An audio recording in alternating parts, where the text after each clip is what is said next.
Hmm. Thank you so much, Judy, for bringing us into this conscious field, this field of consciousness where we recognize that we are one. And welcome again, everyone, to the Downey Center for Spiritual Living. My name is Sunshine Daye, and I get to be your spiritual director. And let us remind ourselves of our vision and mission. Our vision and mission is read in English and in Spanish in our effort to include as many people as possible in our community, and those that have been showing up and even those who want to show up. But I invite you to unmute yourself and in concert, in symphony, in your own way, speak these words. And as you read and speak these words, for those of you who are seeing the words on your computer screen, I know that those of you who are calling in know these words because you've heard them so often.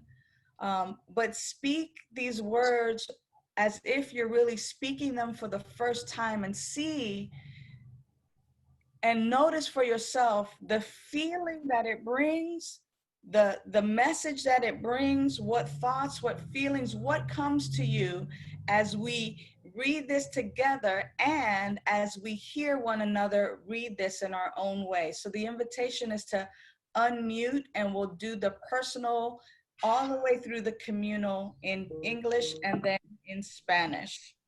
On my count of 3, 1, 2, 3. By valuing and empowering all, I I inspire a inspire a fulfilling and joyous life.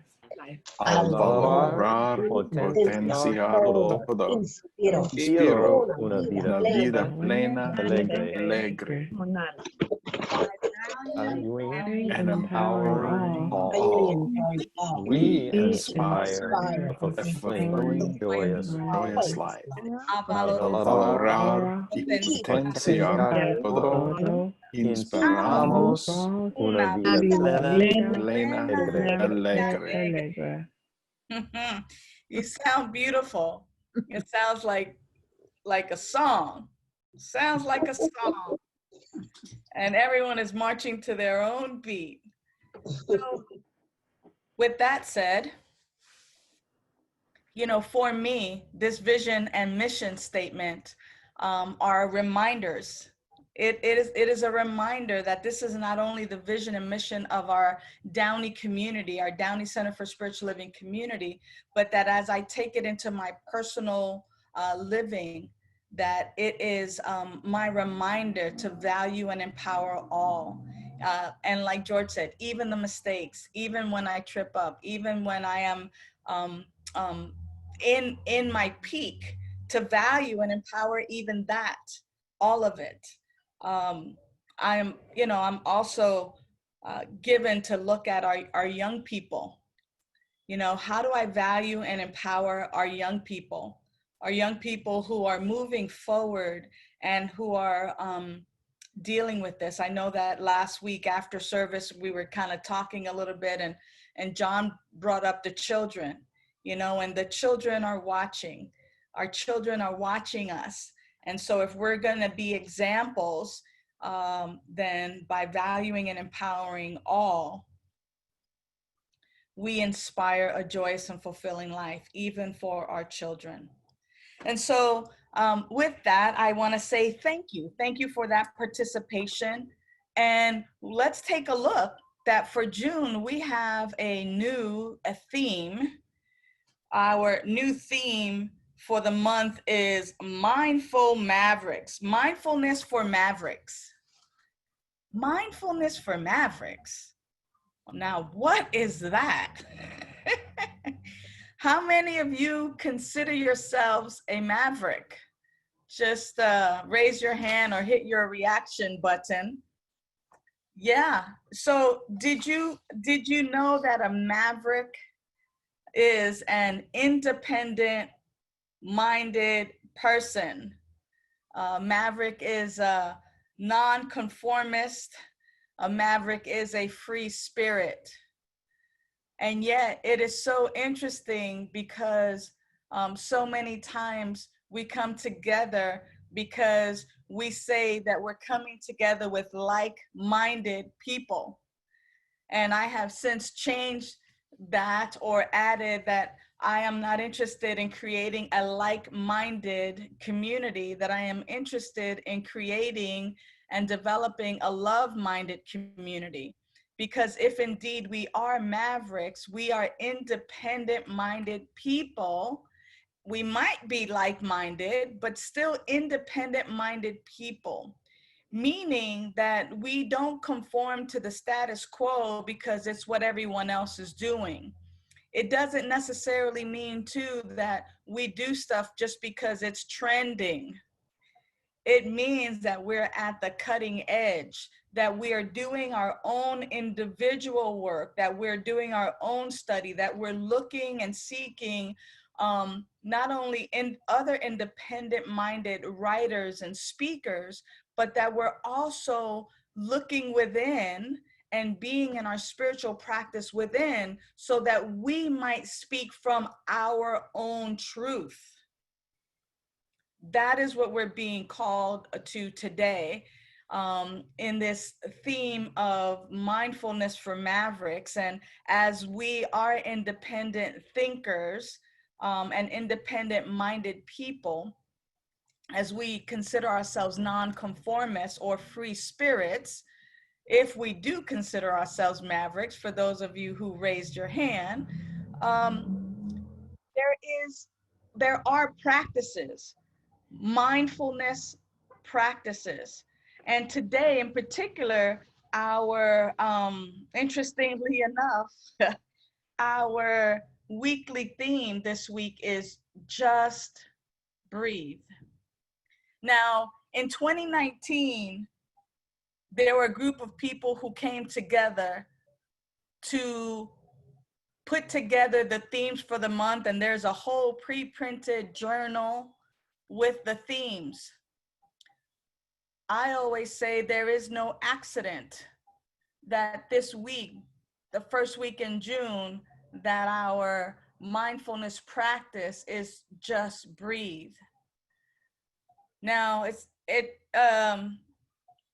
with this topic of just breathe, we have been talking about the breath for several weeks now. We've been talking about, more in particular, I can't breathe.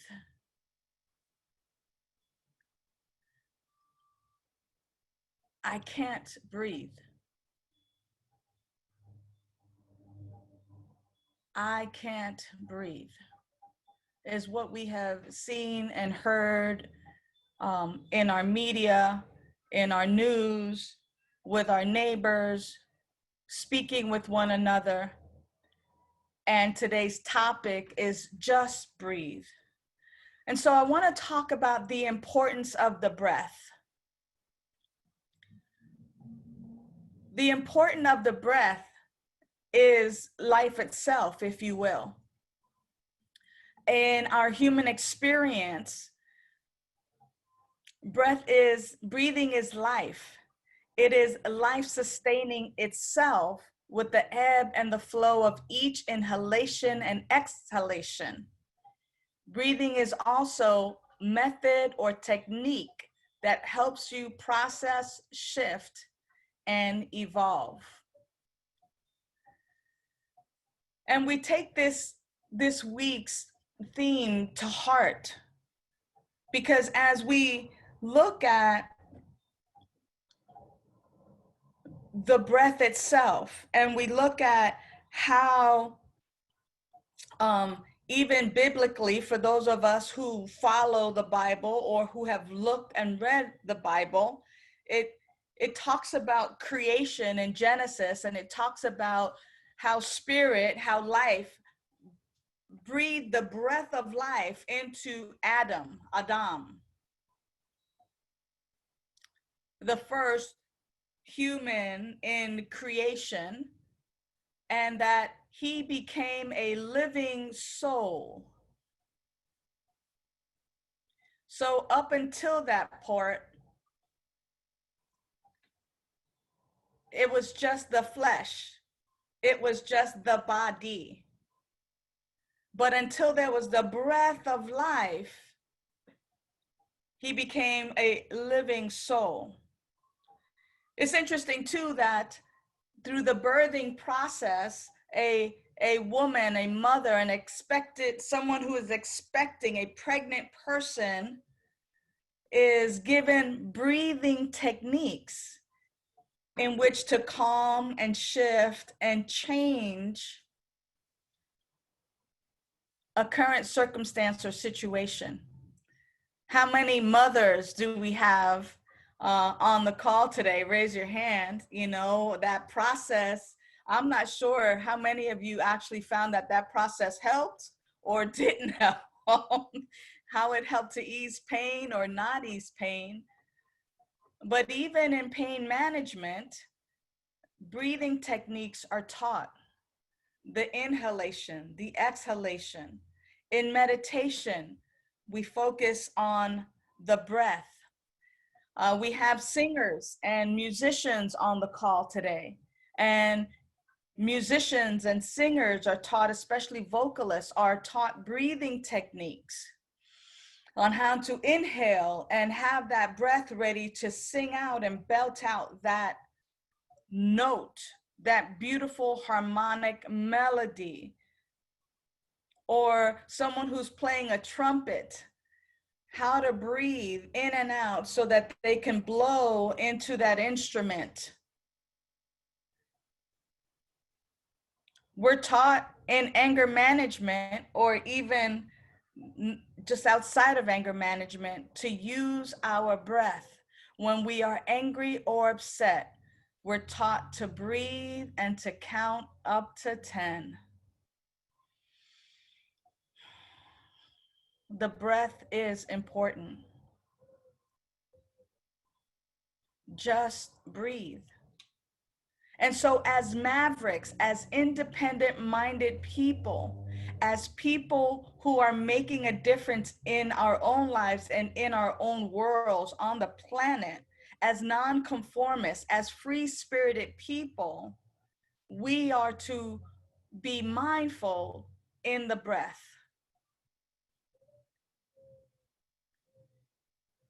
And so then we recognize that not everyone is given that opportunity.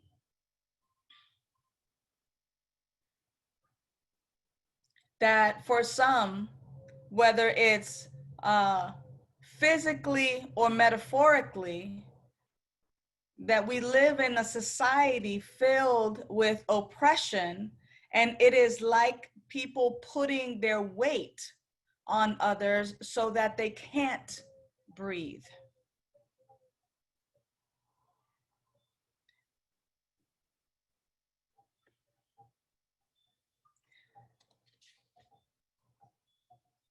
For those of us who have never had a problem breathing,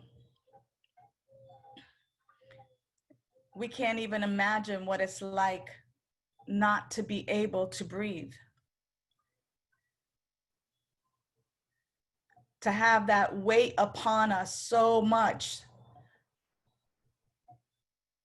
that our own breath is taken.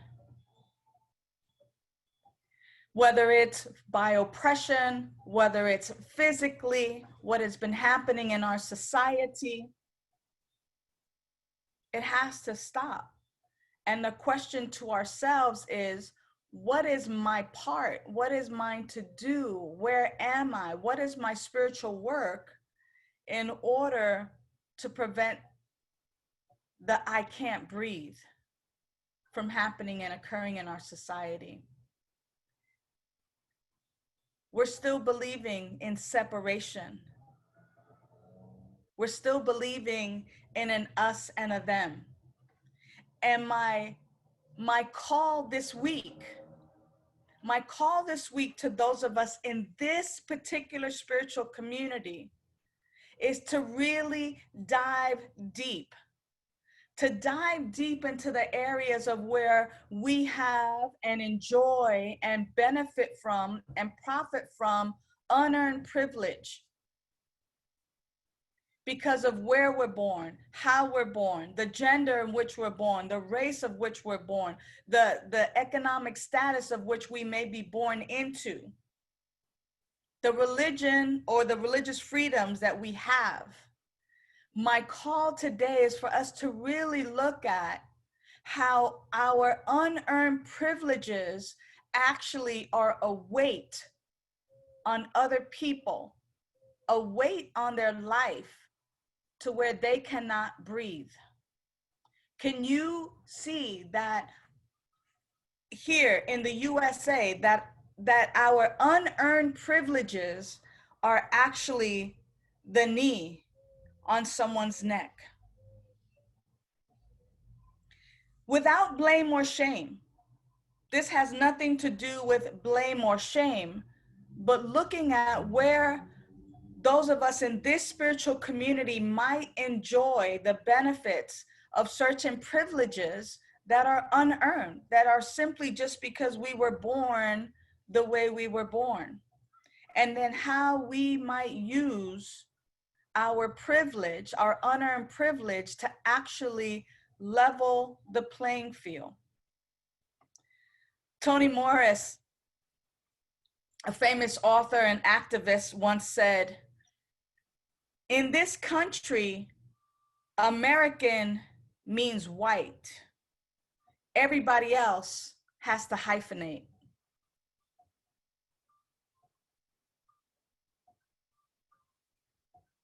How many times have we, each of us, including myself, how many times have I used the term Latin American, African American, Native American, Asian American?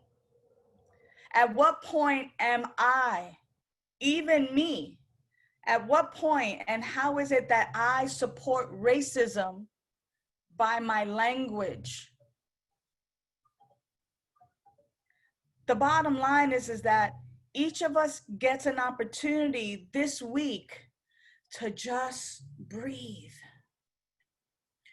We get the opportunity to just breathe and recognize that if we are indeed mavericks, that if we are independent-minded people, if we are forward people, if we are spiritual people, that we must begin to examine even our own language, no matter how inclusive I think I am. That my language and my actions support racism in so many subtle ways.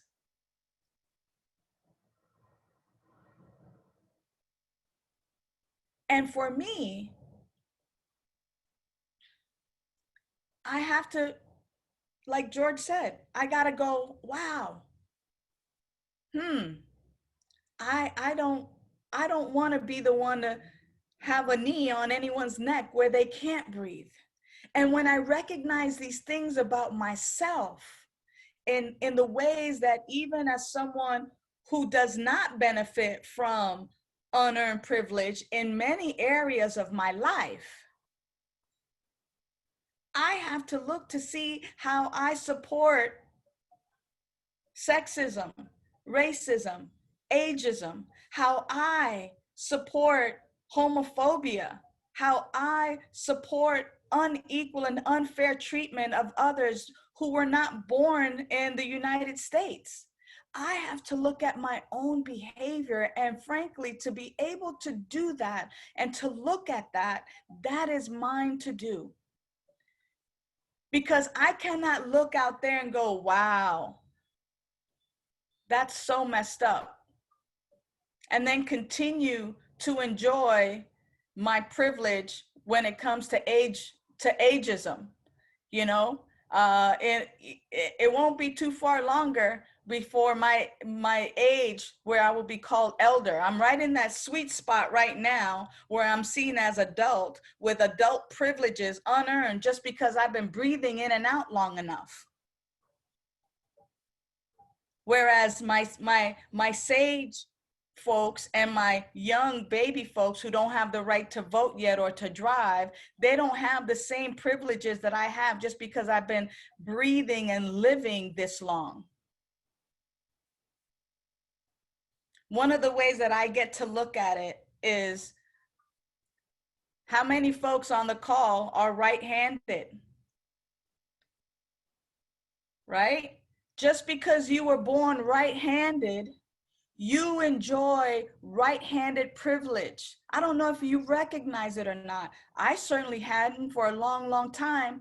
I can go in and get a pen, a desk. I can go in and get a mitt to play softball. I can go in any store and get anything because it's designed for right-handed people. My left-handed siblings, they have to go to specialty stores and get a left-handed mitt or, you know, a desk or notebooks for left-handed people because everything has been set up for my enjoyment just because I was born right-handed. Now imagine in other areas of our lives, imagine where folks enjoy right-handed privilege, but now it's not just because I was born right-handed, but because of how we're born, male or white or Christian or heterosexual or rich.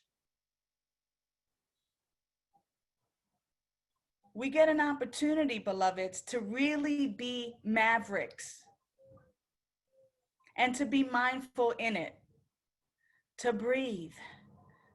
So this week, while we're really, really breathing, let's examine where we have the privilege of breath and how maybe our unearned privilege is actually a weight to where others can't breathe.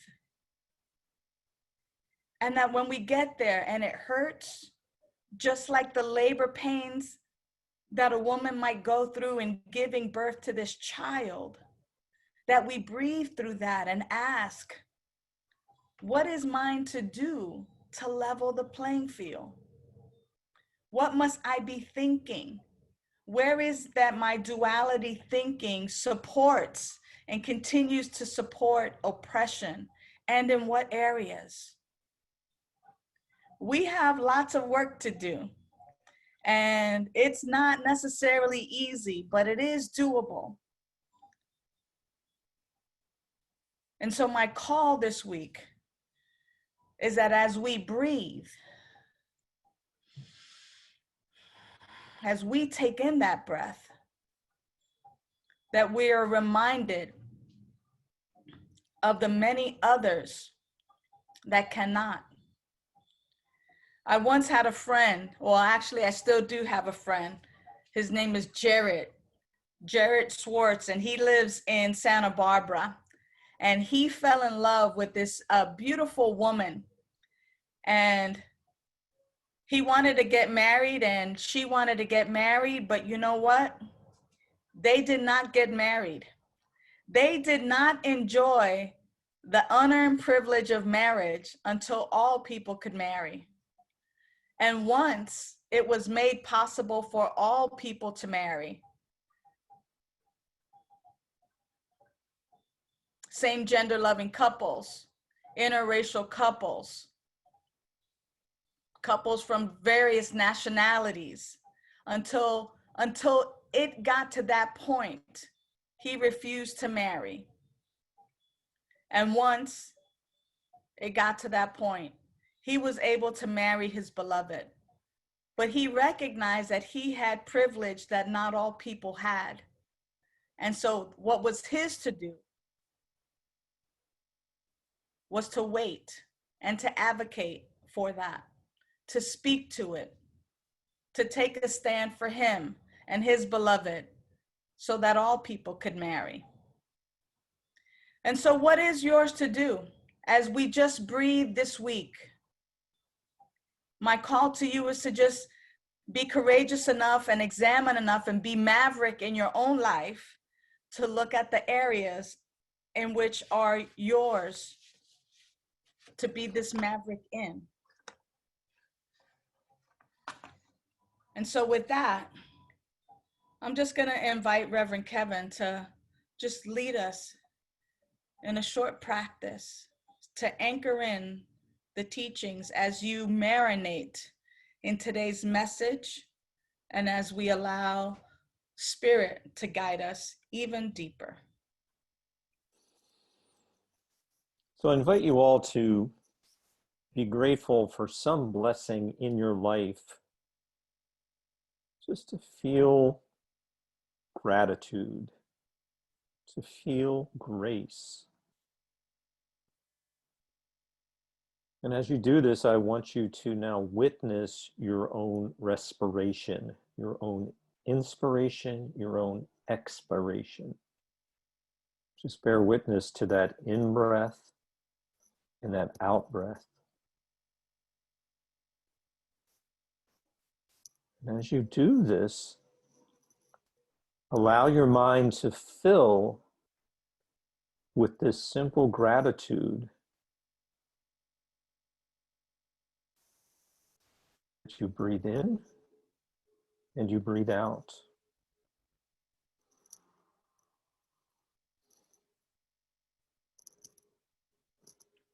And in this deep appreciation, invite your family and your friends into this circle of breath, this breath of the greater life, as they too now are more mindful of the miracle of their spiritual expression, their spiritual experience, their spiritual circulation, that spiritual connection.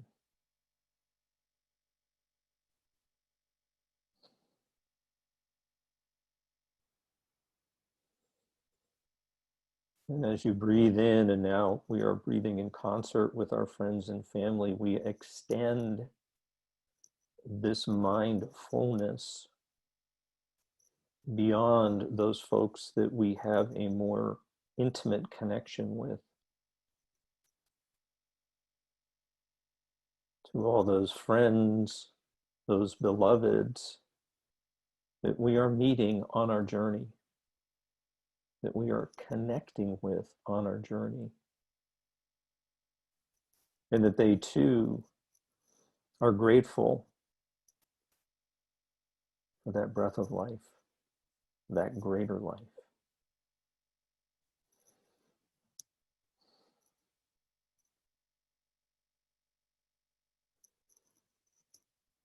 And in our mind's eye and our heart, we now witness that divine circulation, that connection, that communion with Spirit. That you and I are now called to actively bless the world as we are blessed, knowing and holding true to this blessing being true for all beings everywhere.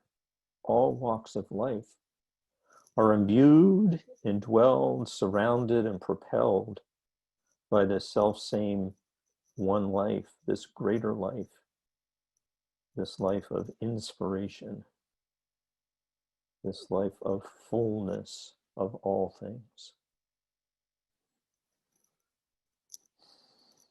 And continuing to be grateful, to be appreciative, to be mindful of the miracles and blessings in our lives. We simply know that for all beings everywhere as we release this into the law of mind in action. Knowing that that action of inspiration, that action of respiration, that miracle of life itself is revealing in a greater way, is expressing in a greater way, is experiencing in a greater way, is communing and connecting in a greater way. And that's happening right now. It's happening for you, for me, for all of us. That greater life is happening right now. And together we say, and so it is.